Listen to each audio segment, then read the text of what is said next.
Dicen que los goles son amores, sin embargo, hoy vamos a conocer los 4 goles más tristes de la historia.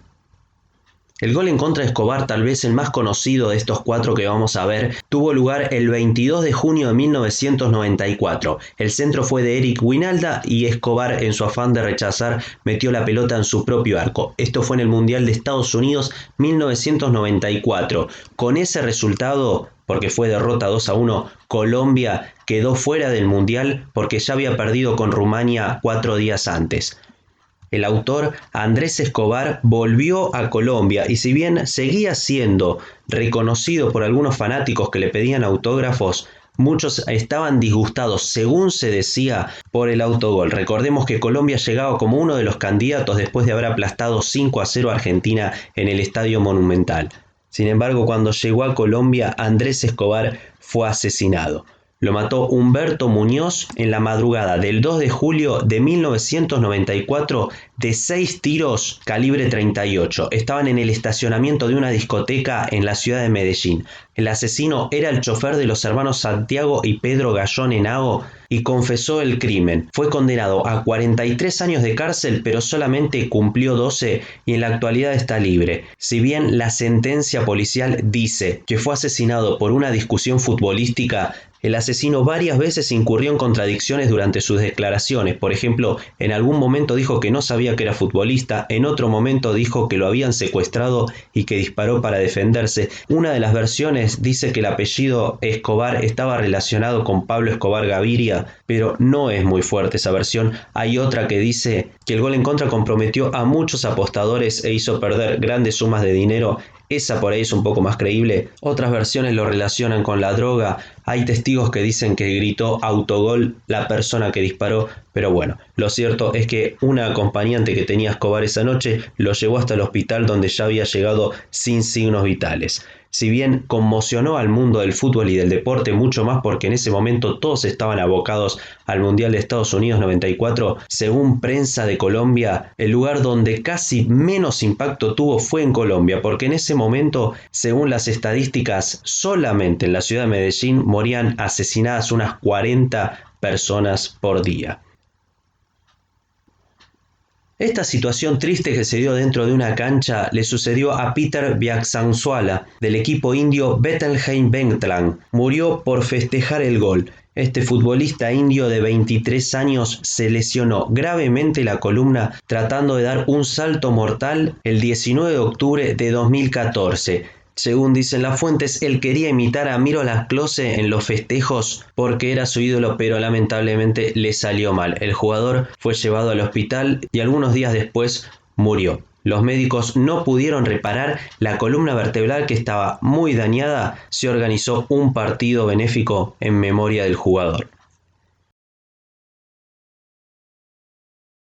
Este segundo gol triste, miren qué bien se mueve ese equipo, cómo avanza, cómo toca, con cuánta parsimonia, con cuánta tranquilidad, y ahí está, y viene, y sí, va a ser el gol, y claro, si no hay rival. La verdad, uno de los papelones más grandes de la historia del fútbol. Esto ocurrió en la repesca intercontinental para llegar al Mundial de Alemania 74. Chile y la Unión Soviética habían jugado un partido de ida en el cual habían empatado 0-0. El problema ocurrió en el partido de vuelta en Chile. Unos días antes, Augusto Pinochet había llegado al poder. Es más, había utilizado el Estadio Nacional de Santiago como centro de detención y tortura de los opositores al régimen militar. A pesar de la situación insólita, la FIFA dijo que el partido se tenía que jugar, cuando 48 horas antes ya se sabía que la Unión Soviética no iba a ir por un tema político y de seguridad. El máximo organismo del fútbol hizo que los chilenos entraran al campo con la ausencia de rival y casi le tomaron el pelo a todas las personas que estaban ahí. Hicieron una ridícula jugada y anotaron un gol simbólico para sellar la clasificación. Según la versión del Kremlin, la Unión Soviética se negaba a viajar y a disputar un encuentro en un país convulso y que era escenario de torturas y estaba manchado de sangre.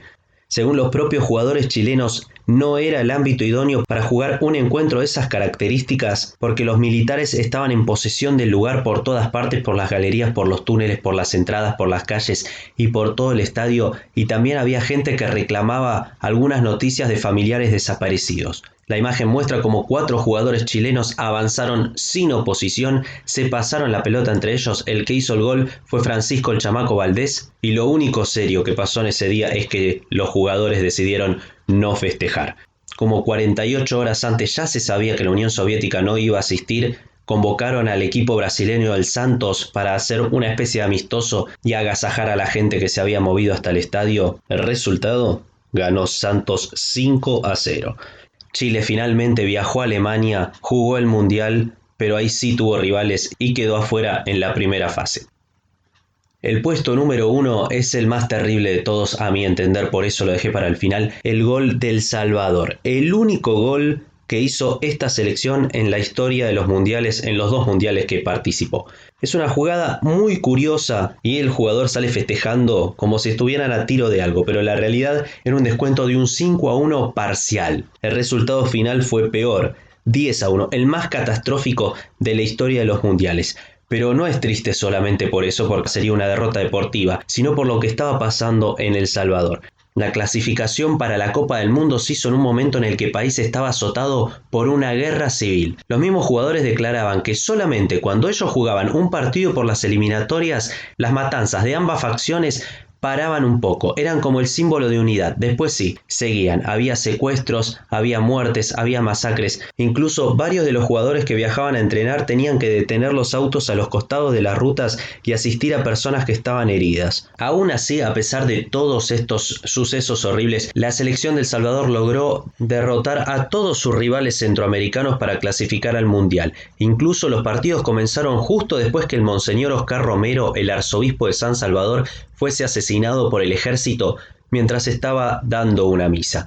La única forma de cesar los bombardeos podía surgir a partir de la selecta, como le llaman los salvadoreños a su selección. Era la única que podía lograr la tregua y que podía transitar por el país sin miedo a una emboscada. Cuando se llegó al hexagonal final en Tegucigalpa, le ganaron a México, clasificaron y se decidieron a viajar. Eso sí, no tenían un solo peso. Una vez lograda la gesta deportiva, los jugadores tuvieron que hacer una colecta, endeudarse para comprar los boletos aéreos e incluso tenían un solo juego de camisetas. Todas estas dificultades hicieron que no pudiese viajar todo el plantel completo y solamente se presentaron 20 jugadores. Como la colecta demoraba, fue la última selección en aterrizar en España. Los esperaba un colectivo cualquiera, no tenían pelotas para entrenar y solo llevaban un juego de uniformes que no les iba a permitir intercambiar camisetas.